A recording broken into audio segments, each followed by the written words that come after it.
Hi, everybody. Welcome back to The Silver Lining. I'm your host, Juliet Vi, Miss South Florida Fair 2020, and today I have an extremely special guest who I did not think would be on here, so this is just as a surprise for me as it might be for you.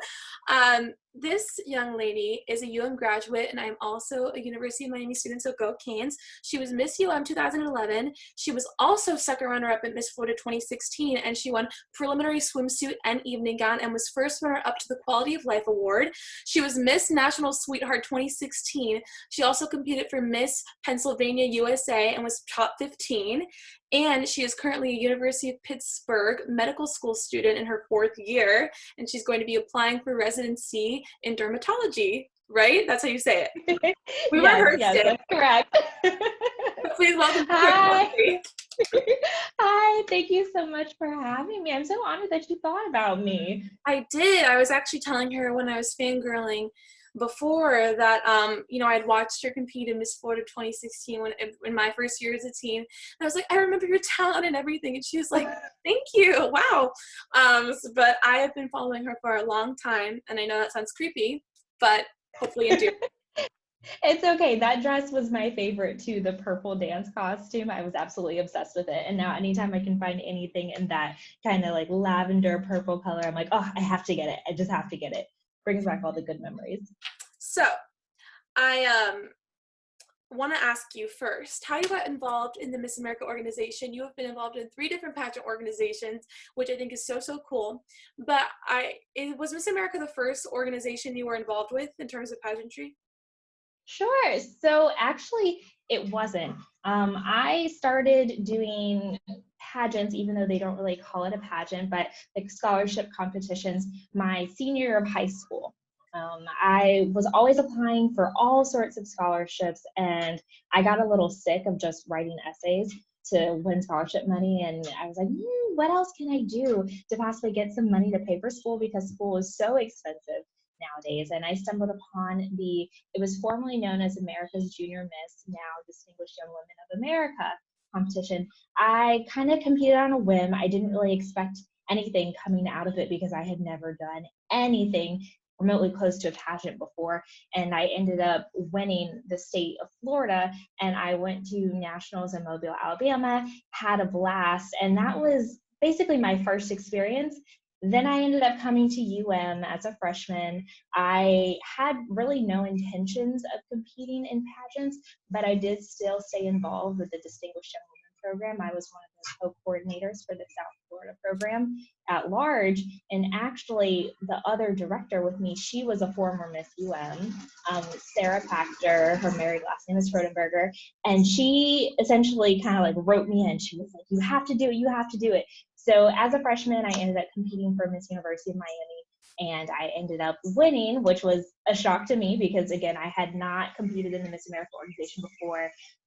I didn't do the teen program, so it was all very new to me, and it was definitely an adjustment. But it was so much fun going to Miss Florida the first time, and I took a couple years off before competing again in 2014 just because school was tough for pre-med, and I wanted to make sure I could focus. And then I came back, and I just kind of hit the ground running.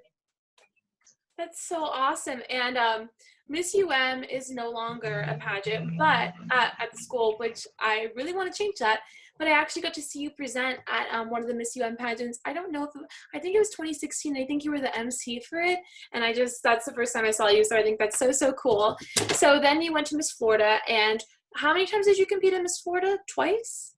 So I competed at Miss Florida in 2011, 2014, 2015, and 2016 was my last year. And I actually competed the year before they changed the age limits for eligibility. So I kind of missed out on one more year, but it's okay because I had to go to medical school. But yeah, so 4 years total.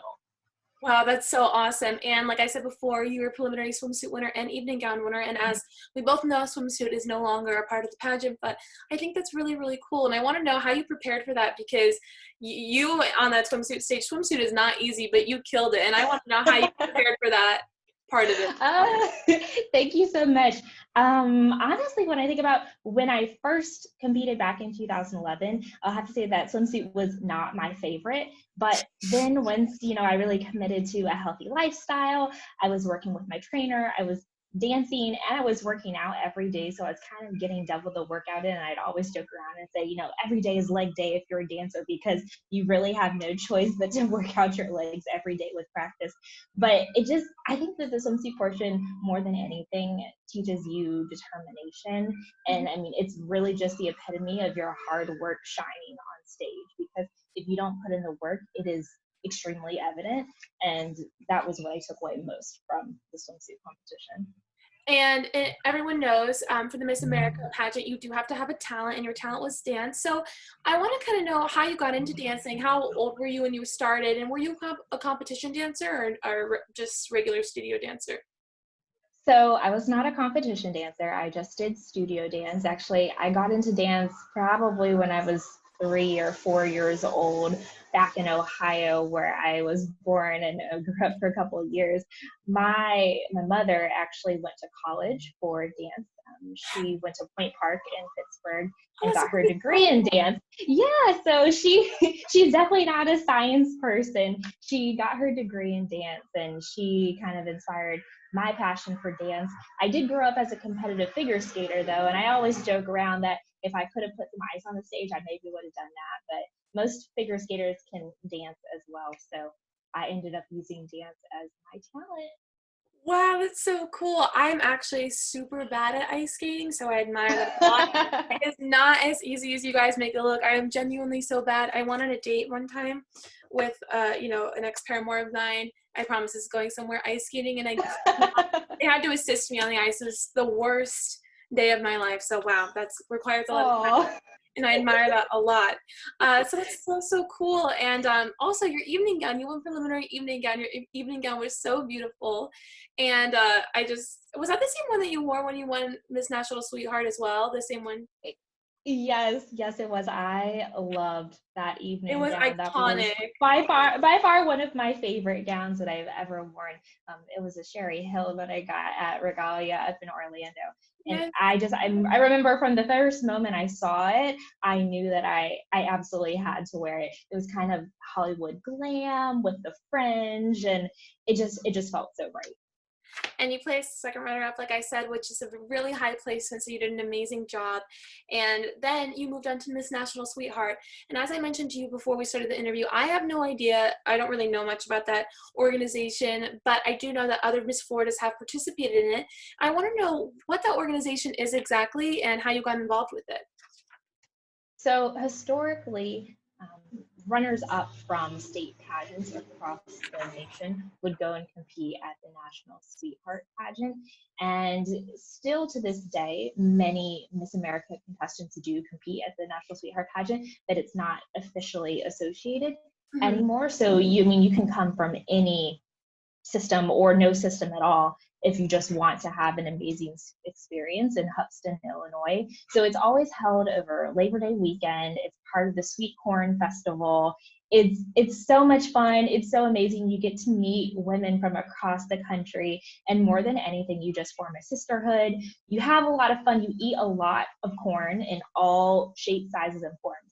Popcorn, corn on the cob. I mean, all types of corn, and you kind of get your Miss America experience there in Hubston, because for many of us, we were either first runner up, second runner up, top five, something like that. And especially if you're aging out, it's really just kind of the moment that you know that you'll never actually get, and you get a version of it instead, which is still amazing and so much fun. And the volunteers are just all so amazing. I miss all of them. I don't know. I've definitely heard of it, and I know it's a big deal in the pageant world. I've personally never seen it, but I think it's so cool that you got to do that. And like you said, it's an experience that is very similar that the runners-up get a chance to have. So in terms of the selection process, did they recruit you and say, we would like you to represent Florida, or is it an application process where you say, I was a runner-up at this pageant, and I would like to represent the state of Florida for the Sweetheart organization? So yes, it's the latter. It's a application process.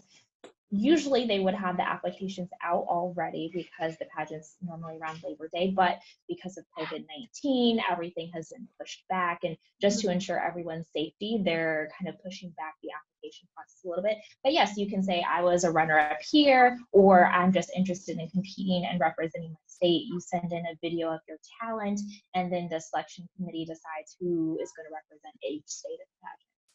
That's so cool. And you won the national title, which is so amazing. I want to know how you felt, because national title is a really big deal. That's really exciting. Thank you so much. I appreciate it. I mean, it more than anything, it was just a wonderful experience getting to bond with other contestants and just make some really good friends that I know will last a lifetime. And of course, it was exhilarating to win, but I think more than anything, it was the experience that really left a stamp on my heart. And what was that year like for you serving with that organization? Did you travel a lot, or was it more like where you started in the state of Illinois, or how did that work? So there's no travel commitment involved. Of course, you're more than welcome to do whatever you want to do in your local community at home. I still took part in many, many, many community service events and just making sure that I gave back to my community. And it was a phenomenal experience. I would recommend anyone to do if they're interested. That's so amazing. And you also mentioned to me that you competed in the Miss USA pageant and made it top 15. So I just found this out, and if you saw my face, I was like, girl, what haven't you done? So I want to know what that was like, because Miss USA and Miss America, although they are both beauty pageants, or I guess one of them's a competition now, I'm still not used to that yet. What was that like? I mean, because they're usually the ones that are compared to each other. They have their similarities, but they also have their differences. So I want to know what competing for Miss USA or your state's Miss USA was like in general, but also what were the main differences you noticed? So I think I would say that the largest difference that I noticed was not doing a talent, which for me, with the Miss America organization and doing Distinguished Young Women of America, the talent portion always took so much dedication and so much practice. I mean, you're going to UM, and I believe you're fine arts major, so you're always practicing your craft, and just really trying to like hone your talent takes a lot of time, and it's not something that you can put together overnight. So that was definitely probably the largest difference for me. No talent. I decided to compete because it was my third year of medical school. I kind of got the pageant itch in my blood again. I know, it never leaves. It really never does. No, it never leaves. I got the itch. I was in the middle of my clinical rotations. I was on my obstetrics and gynecology rotation. And at first I was a little concerned if I would be able to, manage everything, but I talked myself out of that. And I was like, no, you can do this. You can do anything you put your mind to. So I decided to compete. It was so much fun. It was very different without doing talent, but it was a wonderful experience. Again, just getting to meet all the phenomenal women from across the state. That's always the best part of pageants. And at the end of the day, the one thing about pageants that I will always, always, always love and support is that it's a platform for women to have a voice. And there's no way that I can't continue to support programs that empower women to be leaders. I absolutely love that you said that, and I love how, although you don't compete in pageants anymore and your life has moved on from that you'll always support that. And of course, as you know, the Miss America pageant, one of the requirements is to have a platform. And you told me a little bit about your platform, but I'd like you to elaborate on it. Tell me what it's called, tell me what it's about, and how you championed it. So my platform, when I was competing with the Miss America organization, it's called Apples for Education, Advocating for Educational Equality. And essentially, it's something that I developed because I firmly believe that your zip code should not determine the level of education that you're able to obtain. And there's so many communities across our nation where you can truly see the educational inequality that the students are faced with. And basically, education is what can form your future and can really set you on a trajectory to be whoever you want to be. So I worked with that throughout my time in the Miss America organization. I love the fact that I was able to advocate for education, get involved with so many phenomenal local organizations, including the Miami Children's initiative. I got to go over the edge and rappel off the side of a Miami skyscraper twice for their organization, which again works to empower the children of Liberty City in Miami. And once I got to school at the University of Pittsburgh, I continued to do Apples for Education, even though I wasn't still participating in pageants, because I believe, with your platform, although it is something that's associated with pageants, it's something that you can most definitely and should definitely continue afterwards, because giving back to your community is just another form of being, a good citizen, a good person, and really just making a difference in the lives of others. And I was actually able to grow Apples for Education into Snacks for STEM, which is a program that one of my classmates and I founded. And essentially we provide healthy snacks as well as STEM education to students at an underserved elementary school in Pittsburgh. Absolutely love that. So you're still so active in your platform, which is amazing, because I feel like a lot of people, might assume that we create these platforms and champion them, for the sake of winning a title or during our pageant careers, but clearly you're dispelling that myth and you're still practicing it, which I think is so great. And also, can I just say you make the cutest names for your platforms? Those are Thank you. My mother has always been the more creative one, so she's always helped me with all the names and acronyms. Like for Apples for Education, I call it A, and then the number 4, and then E, and then the same for Snacks for STEM. It's a little catchy, a little bit of alliteration. Very catchy. So I think that's absolutely amazing. So clearly across the board, you were obviously an excellent title holder, and you held 4 different titles. Miss U of 2011, Miss Coral Gables 2014, Miss Pasco County Fair 2015, and Miss Winter Park 2016. Is that right? Wow. Yes, ma'am, that's a lot of titles. So I want to ask your opinion on 2.0. I think you left the Miss America system 2 years before 2.0 went into effect. And I'm really curious to know how you feel about, all the changes, but first, let me just start off by asking you swimsuit. Swimsuit was obviously a category you excelled in, and healthy lifestyle is a big priority of yours, clearly, in both your personal life and your platform, and how you presented yourself on stage. Miss USA also has a swimsuit portion, so it's one you're familiar with. I want to know how you feel about them taking out swimsuit, whether you're in support of that, if you think it was the right move, or if you think it was too drastic of a move. So I believe that, of course, as a future physician, leading a healthy lifestyle is extremely important for our young women, for our young men, for everyone. And whether or not you need to showcase that on stage, I think that might be a personal decision. But kind of like I said before, with competing in so many different systems, at the end of the day, I'll always support and love pageants, because they are a platform for women and just a means to let your voice be heard and to train the future leaders of tomorrow. I absolutely love that, and I think that is the perfect way to sum it up. So now I want to know, you are a 4th-year medical school student at the University of Pittsburgh, which is so cool, because I know absolutely nothing about medicine. Well, that's not true. My platform is about pageant, so I do know quite a bit, and my mom is a nurse and my dad is a doctor, so I guess I'm selling myself short here, but I do not know much about dermatology. I told her I wouldn't mention this, but I actually asked her, when she told me that she was going to pursue dermatology, I was like, oh, like Dr. Pimple Popper. And she's like, kind of, but no. There is a little bit more to dermatology than that. I'm a little bit excited because if anyone knows me, I'm a Dr. Pimple Popper fanatic, and I've actually gotten blocked by some family members temporarily for sending them videos that they did not want to see. So, oh gosh. now that we've got that out of the way, I want to know first off how you got involved with medicine, your medicinal career choice, because as you mentioned before, your mom's a dancer, so she's not really scientific. So I want to know how you came up with that and how you decided that was going to be your dream. So I've just always had a passion for serving others, and I think that medicine is a career where that is really one of the utmost priorities, is just servitude for all of humanity. And really, I mean, there's been so many experiences throughout my life where I was like, okay, yes, medicine is for me. But the one thing that really solidified it was when I lost my dad back in 2015, before I started medical school. just having the opportunity to care for and to be with someone when they need you the most, that's truly a blessing and a gift. And in losing him, I realized that it's really my purpose to serve others through medicine.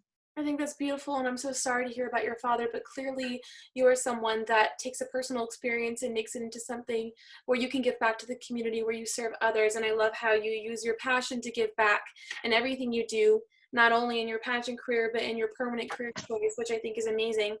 And I want to read this directly so I don't, misword anything, but I like this paragraph you sent me a lot, and I wanted to make sure that I pointed it out. You said, I'm really passionate about increasing diversity within medicine and working with underserved populations. I've been a co-coordinator of the Student Dermatology Clinic for the Underserved since starting medical school in 2017, which I think is so amazing, and you give back to your community even in your schooling. So I want to know what ignited your passion for that, and how did you start getting involved in that kind of service? So I've always been interested in giving back to others. And I truly think that, through pageants, I was able to just develop that further, especially with my work for Apples for Education, because educational inequality is a huge social determinant of health. And it can really impact you in other areas aside from just the knowledge that you're able to attain. So I kind of took that passion and I've just been hooked ever since. And it's really great being able to give back to those who need it the most. And also for me as, a Black woman in medicine and a Black pageant contestant, it's just so important to make sure that minority communities are able to receive the same as any other community. I love how you mentioned that about increasing diversity, which I think is so great because in the last few years we've seen Miss America increasing, the diversity of winners. But I think it's really important to see that. I'm a Latina woman, and it may not really look like it, but I am. My father's Peruvian, although I am very pale. I credit that to staying in the house all the time. But anyway, so but I love what you said about diversity. I think it's so important, and it really inspires me to see diverse winners, and just a woman like you, who is not only diverse ethnically, but also you are a woman, and you are so intelligent and so accomplished, and I think you are someone that is the perfect embodiment of what Miss America is trying to portray, is a successful career woman who is breaking all the boundaries. So I really think that's so awesome. Thank you. Thank you. I really appreciate it. Honestly, like one of my favorite things from when I was a title holder was whenever I'd be out with my crown and my curly hair, there was nothing that really made my heart smile more than when a little girl would run up to me with just like stars in her eyes because she was so excited that the princess had the same color skin and the same texture hair that she did. And I think that that just reaffirms how important representation is, whether it's in careers, whether it's in the sciences, whether it's in pageantry, because at the end of the day, for so many young children, if you don't see someone that looks like you doing what you want to do, you don't even know that it's a possibility. And I think that that's so important. I absolutely love that you said that, and that's actually why I love the swimsuit part of Miss America, and I do accept the fact that it's gone, and like you mentioned too, I'll always support the pageant. I'm going to continue to compete in it. But what I liked about the swimsuit pageant is I saw women of all different body types, on display, and all different ethnicities, and I was like, oh, that girl looks more like me. She's got an hourglass, and she's Latin, and it's really cool to see her. Or you might see just long and lean or more muscular, and it's inspiring, I think, for all girls, girls and boys, to see themselves represented up there. And I love how you said, when a little girl would come up to you and see the princess with, curly hair and her skin color, and how motivating that is to say, I'm a beauty pageant contestant, I'm a Miss National Sweetheart winner, and look at me, I look like you. So you're telling all young girls who dream of that, who may think based on, what most winners look like, oh, I can't win, but you're breaking that boundary and saying diversity is in, and it's more important than ever in this day and age. So being an advocate for that is very, very important and very relevant. And I love that you said that, because I am happy to see Miss America going in a direction where they're including more diversity, and I hope to see more states do that in the future. Thank you. I agree 100%. So one of the facts that you told me is that you are a foster cat mom. Yes. I want you to elaborate more on that. So when I lived back home in Tampa, I first got involved with this organization called the Suncoast Animal League. And I would go in and I figured that I could combine my normal exercise routine with also helping out the community. So I would go run with foster and shelter dogs because I mean there's so many large dogs and they just don't get all the exercise that they need on a daily basis all the time. And if I'm going to go out for a run anyways, why not have a running partner or two alongside me? And then when I got to Pittsburgh, I again just found out kind of by chance that there was an organization called Foster Cat Incorporated.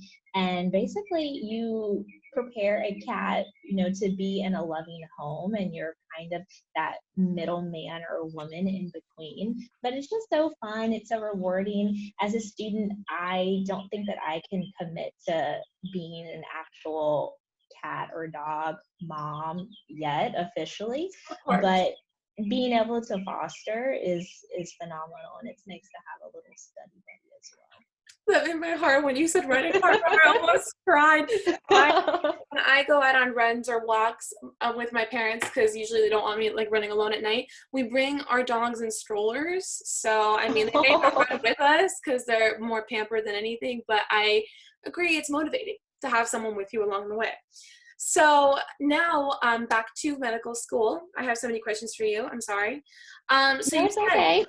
are you entering your 4th year of medical school, or are you currently in your 4th year?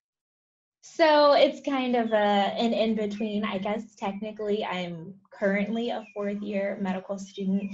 I will be graduating in May of next year. Oh, wow. So you have one more year. Yes, I have one more year. So match day is in March of next year. So match day, it's where across the country, all 4th year medical students, you get a little envelope that has the location of where you'll be going for residency. You don't know where you're going to be going until you open up that envelope and you see. And all medical students, 4th year medical students across the country, it all happens at the same time. Oh, that's really cool. That's Every huge, year. though. Yes, it's huge. Sometimes it's a little bit bigger of an ordeal than graduation, really finding out where you're going to be training for the next 3 to 9 years of your life is just a pivotal moment for everyone. Victoria, I thought I only had 2 more questions, but now you're raising even more questions. Jeez. Okay. So they decide for you where you're going? Like they could just be like, you're moving to New York, girl, bye? So what we do is you apply through a portal. You apply to a lot of different programs. And then once you apply, then certain programs can choose to invite you for an interview. And then after you interview, then you as the applicant have to make a rank list where you rank all the programs that you interviewed at in the order in which you would wish to match there and train there. And the programs have to do the same. So the programs will end up having to rank all of the applicants that they interviewed throughout the season. And then there's a computer algorithm that matches applicant with program. But the thing is, all that I can do as an applicant is submit my list, but I don't actually know where I'm going to be going to train until I open my envelope and it tells you. Your dad can probably tell you about it too. That is very anxiety inducing. Wow, Dad, thank you for going through that. Shout out to Dad. Wow, so you basically have no idea. Just like you have no idea. Okay. All you know is this is the order that I submitted, and of course everyone hopes and prays that they'll get their first choice, but ultimately you don't know until that day when you open your envelope with all of your loved ones around you, and it's a lot. It's definitely a lot. Were any of your choices in Florida, or no, you want to stay up there?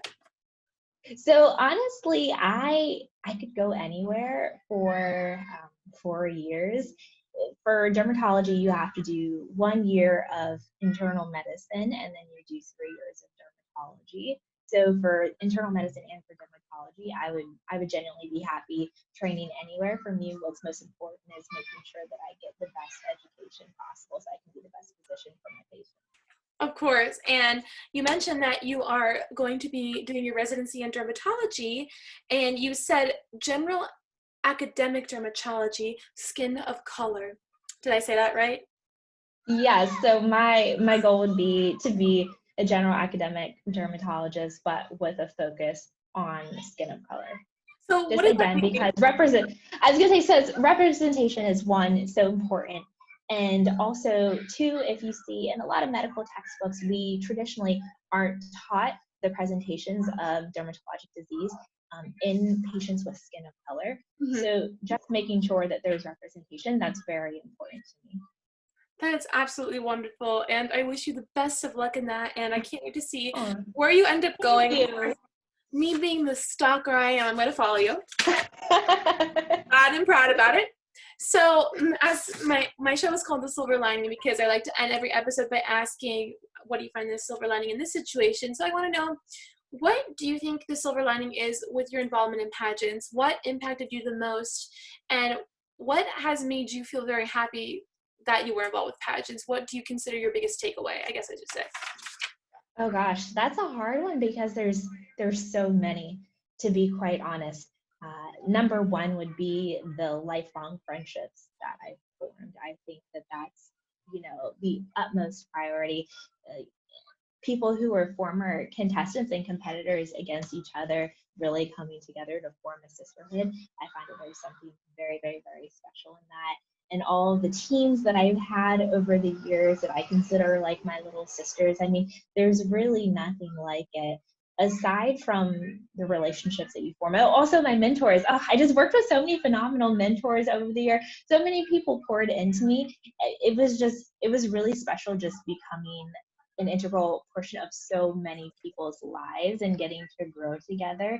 There's really just nothing like it, and that's very special to me.